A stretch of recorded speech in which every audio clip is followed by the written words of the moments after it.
Hey mga kamaestro, welcome back to my channel. Nandito tayo ngayon sa Boracay, isa sa pinakamagandang beach sa Pilipinas. Today, susubukan natin ang iba't ibang activities dito, kaya samahan niyo ako mga kamaestro sa isang fun-filled adventure. Let's go!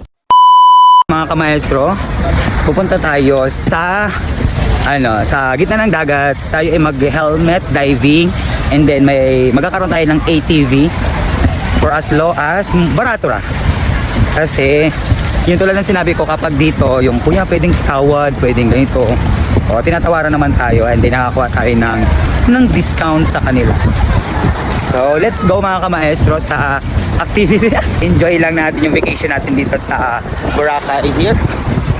Yan. So magpapakabasa tayo sa gitna ng karagatan and then pupunta tayo ng mainland para naman sa ATV.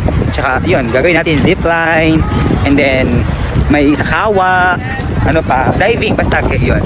So let's go!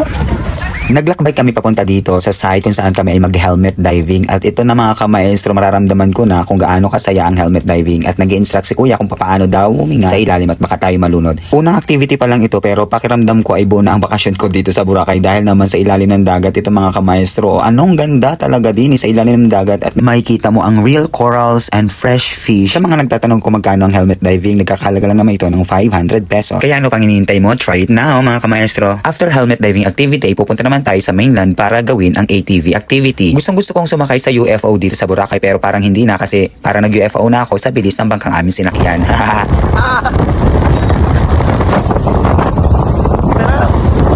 Bilis! Hindi na kailangan mag-UFO!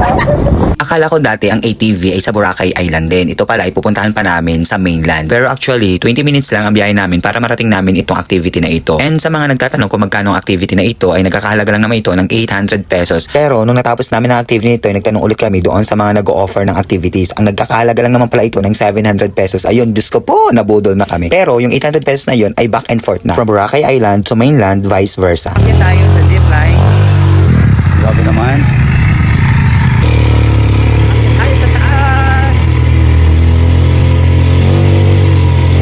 Ang taas ng aming lalakbayin mga kamaestro at Diyos ko po dahil sa lubak-lubak yung etids ko ay tumatambling kay kuya.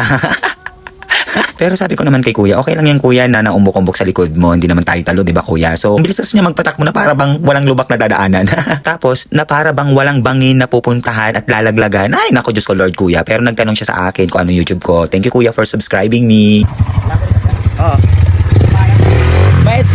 Maestro kaya ano? Oo. Ha? BLD. Sige. Okay, thank you. Nakikita nyo naman gaano kataas ang zipline, di ba mga kamaestro? Diyos ko Lord, mapapadasal ka talaga dito. And of course mga kamaestro, first time ko talaga mag-zipline at magkaroon ng activity dito. Kaya naman, very solid ang pagpunta ko dito. At kompletong-kompleto na talaga ang aking Boracay kahit 2 days pa lang kami dito. Ito kasi yung never kong na-try mga kamaestro ay kaya fulfilling talaga ang buhay ko.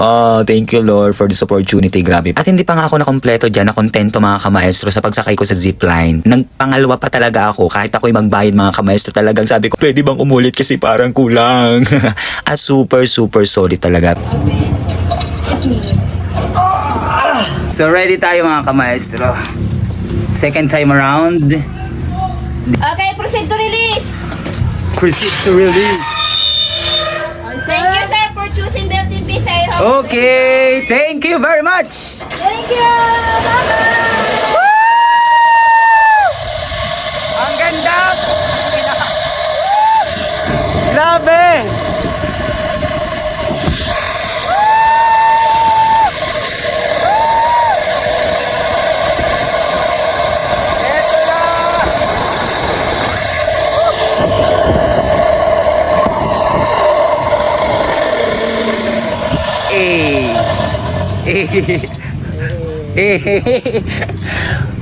Thank you.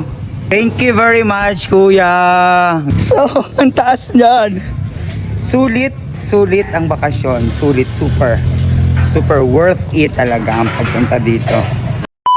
Yo guys! Ngayon naman, pagkatapos natin mag-zipline, ay susubukan natin ang isa sa pinakasulit na activities dito sa Boracay, ang ATV ride. Ready na ba kayo? Tara, let's go! Okay mga kamaestro, gear up muna tayo para safe. Let's go! Ihanda na ang camera para sa video-video. Buti na lang talaga at may kasama kami na tourist guide para siya yung videographer ko kasi wala talaga ako na videographer at photographer at nag-iisip nga niya ako paano kaya ako makakapag-vlog. Wala naman akong kasamang mag-video at mag-photog sa akin. So maraming salamat kay ate na kung saan siya yung nagsilbi na photographer ko at videographer. So that's why meron ako magandang memory dito sa Boracay Island. At makikita naman yung mga kamaestro na kung gaano kaganda at kagaling kong mag-drive. Talaga namang enjoy na enjoy ako dyan mga kamaestro. At minsan nababalik ko, minsan ay tayo ay bumubonggo, nababangga, hindi maiwasan dahil first time natin ang pag-ATV. Kaya pagpasensyahan nyo na ako, ang driving skills ko ay hindi naging effective. Mahaba-haba rin yung aming pagbabiyahe dito. Ikot ng ikot kami at sobrang enjoy. Mas maganda sana kung umuulan para yung mga putik talaga inatalsik sa aming mga katawan na mas adventurous kasi siya mga kamaestro, diba? So dahil itong ATV na ito ay first time ko ay talaga naman na nabangga ako dyan. Kita nyo naman ako nabunggo dyan sa mga gulong na yan ay kasi ako nabibihaw kasi nga yung gulong ay malaki. Tapos basta daming kwento. Actually mga kamaestro, pangalawang balik ko na sa Boracay Island pero nung first namin na pumunta doon ay wala masyadong activity kaya ito talagang enjoy na enjoy ako dito. Dahil parang dati hindi kompleto yung aking bakasyon sa Boracay dahil nga ang dami kong napapanood sa TikTok na ATV, may mga activities. So ngayon ginawa ko na and I must say fulfilling and it's giving.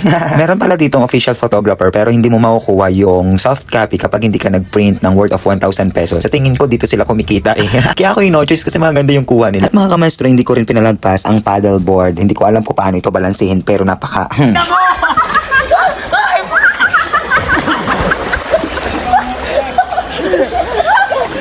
it's giving mga kamaestro. So, ang sulit lang talaga dito mga kamaestro kasi nga you are enjoying life to the fullest, di ba mga kamaestro? So, enjoy lang ang buhay. And then, ini-enjoy ko yung ilog kasi napaka-fresh niya. Mababaw lang siya dahil hindi naman maulan. And after ng mga kamaestro, hindi ko pinalagpas din itong Kawa Keneme route. So, maganda lang din siya sa picture taking, experience, so whatsoever. And then, post dito, post dyan for IG. Trip lang natin dahil kasama naman ito sa package, sa binayaran. Go na natin, di ba mga kamaestro? And then afterwards is nag-climb tayo dito sa spider web. Kasama din ito sa package natin binayaran. And gagawa lang tayo dito ng short clip, video dito, picture dyan, post dito, post dyan. Nakakapagod man ang activity pero masasabi mo talaga na worth it ang pagbakasyon mo dito sa isla. Kaya dapat mga kamaestro, isama ninyo ito sa bucket list ninyo. And hindi kami makauwi ng agad-agaran kasi kailangan namin na may kasabay, hindi kasi aalis ang van. Kung hindi, 6 pataas ang pasahero para makalarga na at makabalik sa isla ng Boracay. And then again, 20 minutes ang biyahe namin papunta sa isla, balikan na yon. So depende pa rin naman yan sa bilis ng bangka na sasakyan. Dahil itong bangka namin yung sinakyan na napaka-super bilis. At tinakbo lang niya na 3 minutes na para ba kaming mamamatay dito.